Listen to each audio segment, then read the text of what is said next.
चलिए friends, start करते हैं हम अपना आज का टॉपिक। देखिए, लास्ट क्लास में आपको पता है हमने स्टार्ट किया था कोडेड इनइक्वालिटीज। ठीक है, तो उसी को आगे कंटिन्यू करेंगे। ठीक है, लास्ट टाइम हमने पढ़ा था एक स्टेटमेंट दी गई थी और मैंने उस पर आपको कुछ कंक्लूजन लिख के बताए थे। ठीक है, अब क्या है, मैंने एक से अधिक स्टेटमेंट लिख दिए। ठीक है, और ये सारे कंक्लूजन उन पर बेस्ड है। ठीक है, अब देखिए, तो सबसे पहले तो हम इसको मर्ज करेंगे। ठीक है, अब इसको मर्ज कैसे करेंगे समझना। देखो, सबसे पहले इसको मर्ज करने का तरीका क्या है, कोई सी भी आप एक स्टेटमेंट देखिए, मर्ज करने का तरीका क्या होगा, इन सब में कोई ना कोई चीज कॉमन होगी। जैसे फर्स्ट और सेकंड स्टेटमेंट में ओ कॉमन है, सेकंड और थर्ड स्टेटमेंट में पी कॉमन है। ठीक है, तो कुछ ना कुछ कॉमन दिया होगा। अगर कोई भी चीज आपको कॉमन नहीं मिलती है तो वो क्वेश्चन गलत होगा। ठीक है, देखिए, अब इसको कैसे मर्ज करूंगा मैं। देखिए, कोई सी भी एक स्टेटमेंट आप उठा लीजिए, मैंने पहली वाली उठा ली। ठीक है, ये ठीक। अब पहली स्टेटमेंट मैंने लिख दी है। ठीक, अब इसमें क्या है, जो दूसरी और पहली स्टेटमेंट को कैसे मर्ज करूंगा। देखिए, ओ की तरफ सिंबल बंद है, आर की तरफ खुला है, तो ओ की तरफ बंद कर दिया, आर की तरफ खोल दिया। ठीक है, यहाँ पर आर की तरफ बंद है, क्यू की तरफ खुला है। ठीक है, यहाँ पर पी, हाँ सॉरी, क्यू की तरफ बंद है, पी की तरफ खुला है। ठीक है, और इन दोनों को मर्ज कैसे करूंगा मैं, यानी कि सेकंड और थर्ड को कैसे मर्ज करूंगा। देखिए, पी पर क्या है, खुला है, सॉरी पी पर बंद है, एस की तरफ खुला है, तो पी की तरफ बंद कर दिया, एस की तरफ खोल दिया। यहाँ पर एस की तरफ बंद है, टी की तरफ खोल दिया, और ये इक्वल टू का तो कोई फर्क ही नहीं पड़ता, यानी कि आपको सिर्फ यही स्टेटमेंट इसके साथ मर्ज करनी है और इसको आपने ऐसे उठा के यहाँ पर रख दिया है। ठीक है, पहली चीज। ठीक, अब मर्ज कर दिया, अब हम इसको सॉल्व करेंगे। देखिए, इसको हम बिना मर्ज किए भी सॉल्व कर सकते थे। ठीक है, लेकिन हम स्टेप बाय स्टेप आगे बढ़ेंगे। ठीक है, एम और पी में देखिए, एम और पी में चेक करना है मैंने। देखिए, सारे एम और पी में कंक्लूजन के बीच में डबल निशान आया, स्टेटमेंट में सबके बीच डबल निशान है, कंक्लूजन में डबल आएगा। ठीक है, देखिए, मैंने आपको लास्ट क्लास में बताया था कि अगर वेरिएबल्स के बीच में स्टेटमेंट में डबल निशान आया तो कंक्लूजन में भी डबल आएगा, सिंगल नहीं आ सकता।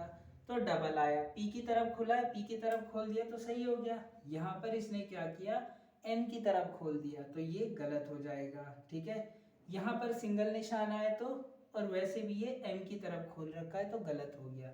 सिंगल है इसीलिए गलत हो गया। ठीक है, क्योंकि स्टेटमेंट में अगर डबल आए तो कंक्लूजन में सिंगल नहीं आ सकता, इसलिए गलत। एम और यू में, ठीक है, एम और यू में चेक करेंगे, ये रहा एम, ये रहा यू। ठीक है, देखिए, एम और यू में सारे निशान डबल आए। देखिए, डबल आए तो कंक्लूजन में भी डबल आएगा, स्टेटमेंट में डबल, कंक्लूजन में डबल। और देखिए, यू की तरफ खुला हुआ है, आप कहोगे सर यहाँ पर इक्वल टू है।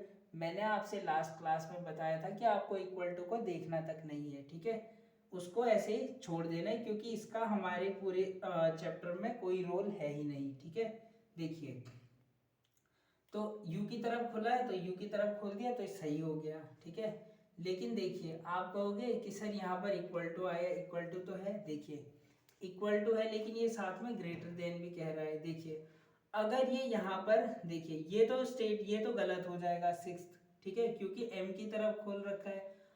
अब आप देखिए, इस पर आइदर और कब लग सकता था, अगर ये जो सिंबल है ये यू की तरफ खुला होता। ठीक है, तब मेरा आंसर होता आइदर फिफ्थ और सिक्स्थ। क्योंकि ये सिंबल इसने एम की तरफ खोल रखा है, इसलिए ये भी गलत और ये भी गलत। ठीक है, अच्छा, अब एन और टी में चेक करना है मैंने। देखिए, एन और टी में, ठीक, एन और टी, ये रहा एन, ये रहा टी, सारे निशान डबल तो डबल आया। ठीक है, टी की तरफ खुला है, टी की तरफ खुला है तो सही हो गया। ठीक है, ऐसे ही क्या है यहाँ पर ओ और पी में, ओ और पी में क्या है, सारे निशान डबल हैं, डबल आया। ठीक है, देखिए, पी की तरफ खुले हैं, यहाँ ओ की तरफ खोल दिया तो ये क्या गलत हो जाएगा। ठीक है, अब आर और पी में चेक करना है। देखिए, आर और पी में मेरे सारे निशान डबल हैं। ठीक है, यहाँ पी की तरफ खुला है, यहाँ इसने आर की तरफ खोल दिया तो ये क्या हो जाएगा, गलत हो जाएगा।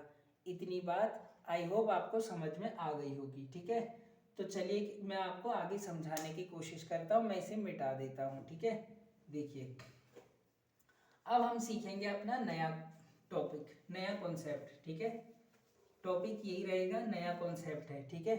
देखिए अभी तक जो चीज हमने पढ़ी थी वो थी सेम फेसिंग वाले क्वेश्चंस, ठीक है, सेम फेसिंग। अब हम पढ़ेंगे सेम फेसिंग वाले क्वेश्चंस, ठीक है। अब हम पढ़ेंगे अपोजिट फेसिंग, ठीक है, अपोजिट फेसिंग।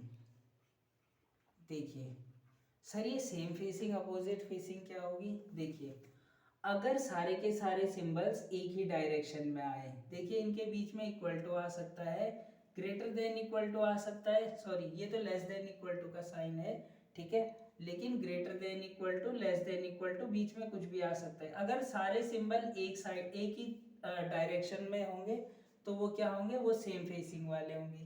लेकिन अगर कुछ निशान इस तरफ आए, कुछ इस तरफ आए, बीच में भले ही इक्वल टू हो, चाहे ग्रेटर देन इक्वल टू आ जाए, ठीक है, लेकिन कुछ निशान ऐसे कुछ निशान ऐसे, तो ये क्या हो जाएंगे, अपोजिट फेसिंग वाले, ठीक है। और अब यही हमने सीखना है, ठीक है। तो चलिए इस वाले टॉपिक को हम स्टार्ट करते हैं, ठीक है।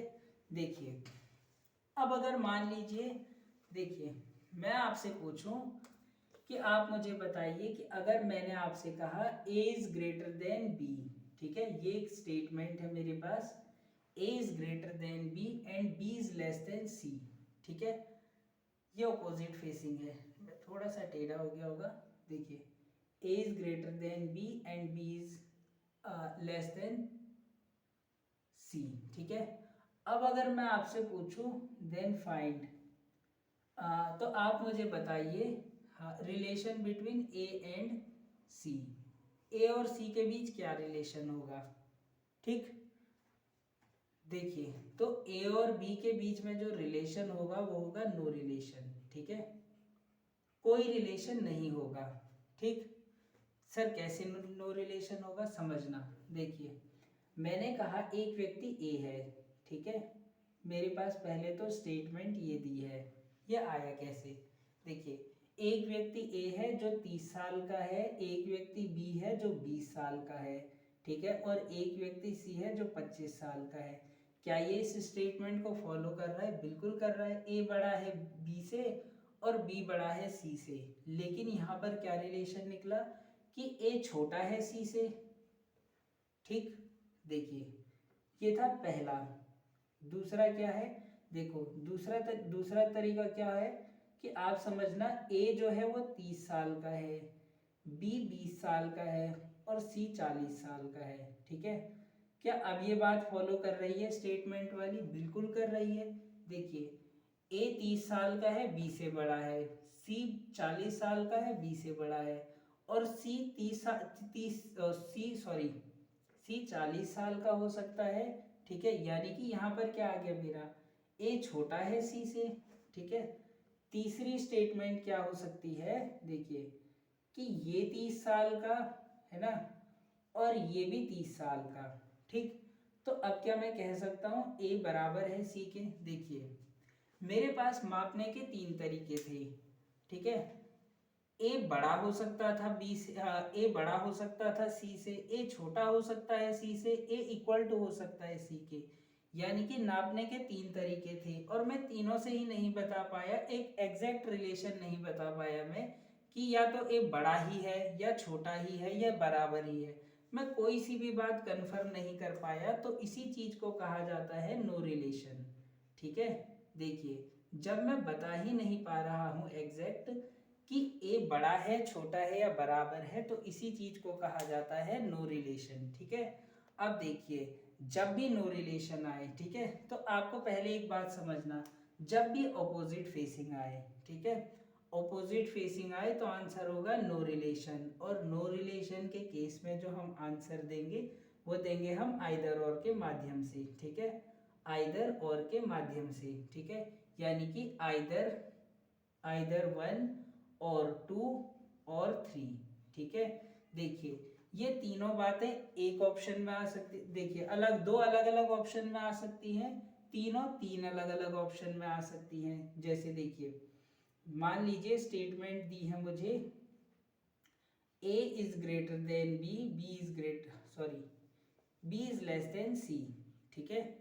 अब मेरे पास कंक्लूजन क्या है देखना, पहला कंक्लूजन क्या होगा, A is greater than C, दूसरा A is less than C, तीसरा A is equal to C। क्या आंसर करूंगा सर, आंसर होगा आइदर 1 और 2 और 3। इसके अलावा क्या क्या ऑप्शन आ सकते हैं, देखिए इसके अलावा जो मेरे पास ऑप्शन आएंगे वो ये आ सकता है कंक्लूजन में, देखिए either A is greater than equal to B, ठीक है, या फिर क्या आ सकता है A is less than C। तब भी मैं यहाँ पर क्या करूँगा, आइदर और की स्थिति में मैं आंसर दे सकता हूँ कि आइदर कंक्लूजन 1 और 2 फॉलोज, ठीक है। देखिए लेकिन अगर मान लीजिए कोई अकेला ऑप्शन आ जाए, ठीक है, तो वो हमेशा गलत होगा। कोई दो आ जाए, ठीक है, कोई दो आ जाए तो वो हमेशा गलत होंगे। हमें तीनों ही आंसर में आने चाहिए हमारे पास, ठीक है। इतनी बात समझ में आ गई, तो मैं आगे क्वेश्चन से आपको और समझाने की कोशिश करता हूँ, ठीक है। देखिए मैं क्या करूँगा, पहले क्वेश्चन लिखने के लिए वीडियो पॉज कर दूंगा, ठीक है, फिर उसके बाद हम ट्राई करेंगे। तो फ्रेंड्स ये दो क्वेश्चन लिखे हैं मैंने, आप वीडियो को पॉज करना और इनको ट्राई करने की कोशिश करना अगर आपने कॉन्सेप्ट पहले से सीखा हुआ है तो, ठीक है। अगर नहीं आता तो कोई बात नहीं, ठीक है, मैं स्टार्ट करता हूँ इसे, ठीक है। देखिए पहली स्टेटमेंट में मुझे ए और, देखिए ऑपोजिट फेसिंग के क्वेश्चन कैसे आएंगे देखना, greater than equal to, greater than equal to, less than equal to, ठीक है।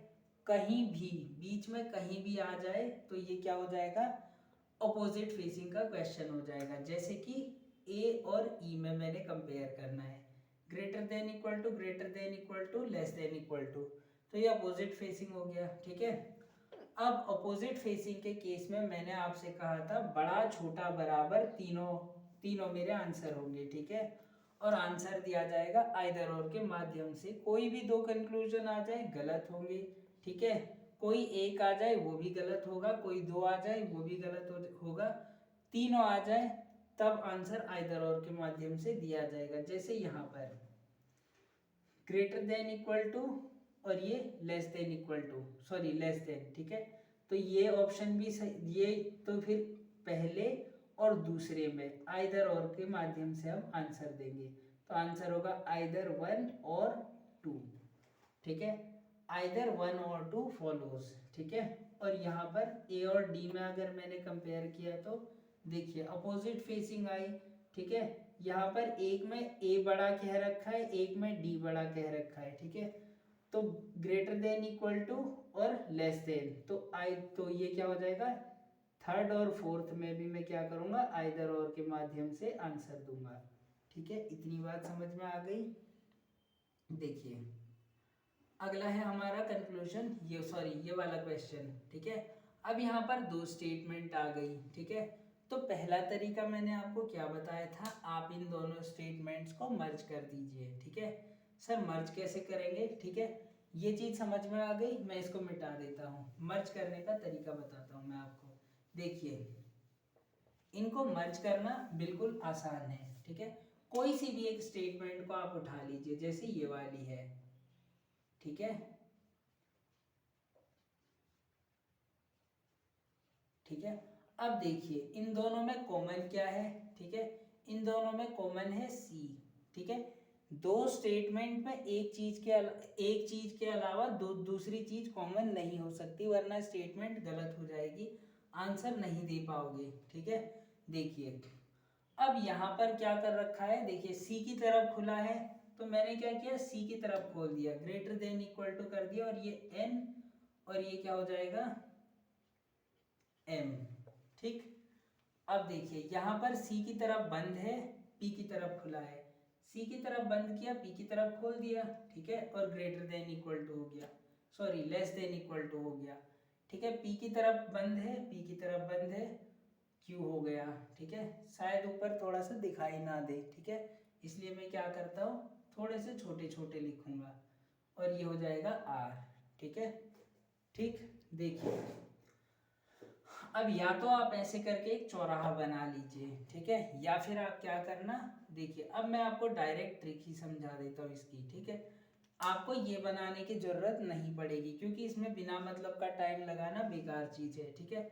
देखिए मैंने ए और पी में कंपेयर करना है, तो ए और पी में कंपेयर करूंगा तो ए से सी की तरफ सारे के सारे निशान क्या है, बंद है। ए से सी की तरफ सारे निशान बंद है और सी से पी की तरफ क्या हुआ, खुल गया। मैंने कहा बंद और अगर आ जाए खुला, बंद के बाद आ जाए खुला तो क्या हो जाएगा, ऑपोजिट फेसिंग।